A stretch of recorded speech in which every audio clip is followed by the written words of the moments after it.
After 4 games in the World Championship match between Magnus Carlsen, the world champion, and Carlsen and Anand, everything was square, but the momentum was certainly with Anand. He won a very nice game in the third, and he held the draw with black pretty comfortably. So could he build on this momentum in the 5th game with the white pieces? Now Anand was a little bit surprised by Carlsen's opening choice, and we joined the game after 11 moves, and Anand basically selected a solid move here. He exchanged pawns on d5. He wasn't going to take any risks. And for example, if pawn takes pawn, then, well, it's clear that white has a little initiative because of this active knight on the outpost. But Carlsen had clearly prepared this opening variation very well indeed, and he exchanged on e5. And now if pawn takes knight, then clearly white has nothing in this position. But Anand had seen a little further, and he played d6. Now there's a tricky little move. I mean, there are lots of captures here, but the basic idea is that the bishop on b7 is en prise, which means that white is going to, well, possibly win material if black doesn't play carefully.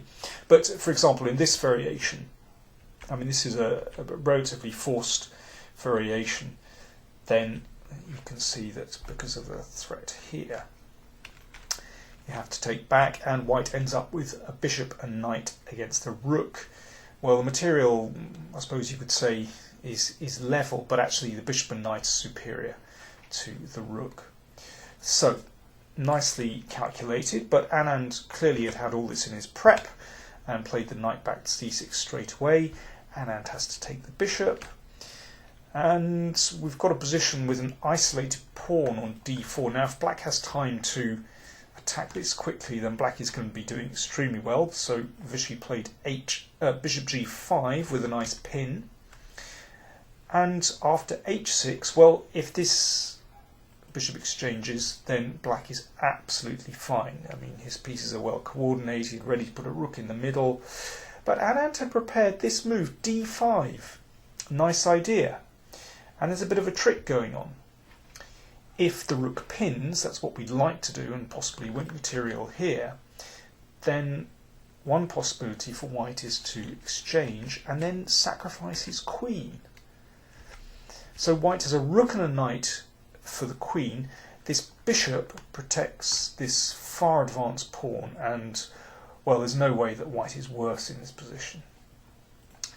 But Carlsen had foreseen all this and very quickly played knight a5. And then the players exchanged pieces. And the position after these moves looks incredibly dry. And I was thinking that Anand was just going to exchange bishops, and with such a symmetrical pawn structure, I thought the game would end up a draw very quickly. But instead, Anand played a very interesting move, a very ambitious move actually, knight d5, and this is rather testing.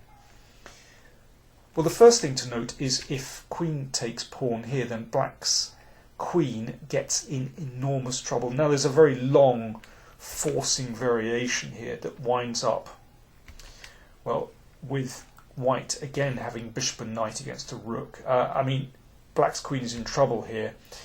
These moves are forced. I'm just going to play through this long forcing variation. This gives you an idea of the length of calculation that sometimes is necessary. These moves, this is a forced variation. So there's a check here, king has to go in the corner, the bishop takes the bishop.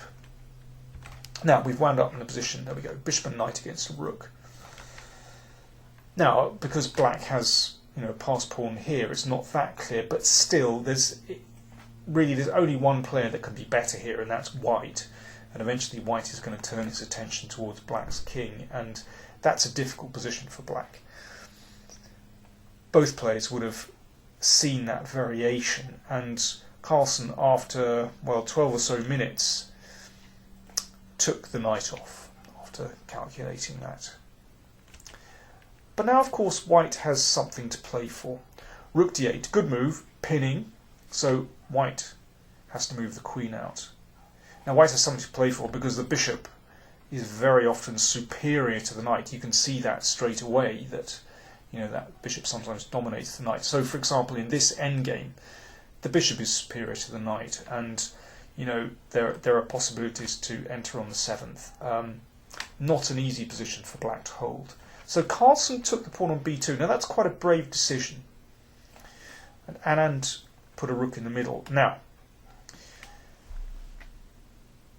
white is a pawn down. Anand has sacrificed a pawn, but he has pressure here. This is not simple for Carlsen. Straight away you can see that that bishop threatens the pawn on f7.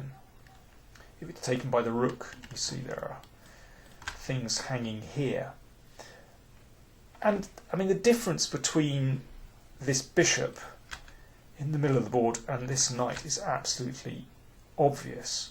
The knight is dominated by the bishop and plays no role in defending the king. If we could, transplant that knight to f6, it might be a different matter. So basically, Carlsen, after some 13 minutes thought, played his queen back to f6. I think it's probably a good decision, but it's certainly a compromise, because here Anand exchanged queens, shattering black's pawns on the king side, not pleasant, and rook e7. Now, once again, there's a threat to play bishop takes pawn check. So, for example, if a6, let's have a look at this, then bishop takes pawn check, and if rook takes, then rook takes d8 wins material, and, well, if not, king h8, then white dominates in this position. So after rook e7, Carlsen played king g7 to avoid that threat.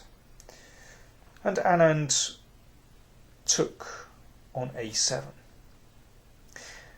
So material is now level again, and Carlsen took the opportunity to bring his knight back into play. Obviously there's a pin here, so bishop takes knight by rook takes rook.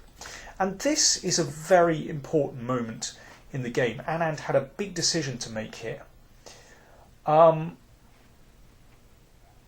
He played rook b7, and the game drifted to a draw very quickly. If he wants to play on, then the obvious move is rook a4, preventing this move, knight b4. We'll see how effective that move is in a second. So rook a4 covers some very important squares, and perhaps threatens to hassle black's king. And here there's no doubt about it, white is better. After the game, Anand said, well, he saw something like rook d6, and if the rooks are traded, then the rook comes across, followed by knight d4, and yeah, black should hold. Well, that's probably true. But for example, after rook d6, white could try rook c1, and this endgame is absolutely not simple. The black's pawns are very weak here, and if knight e5, then bishop comes back. I mean, that's a beautifully solid position for the bishop. And maybe the rook comes down here. I mean, it's not over yet. I mean, maybe objectively this is a draw, but this is not simple for black to hold. I'm sure if Carlsen had been white, he'd have played rook a4 very quickly. But Anand just played rook b7, allowing knight b4, hitting the bishop. The bishop had to go back.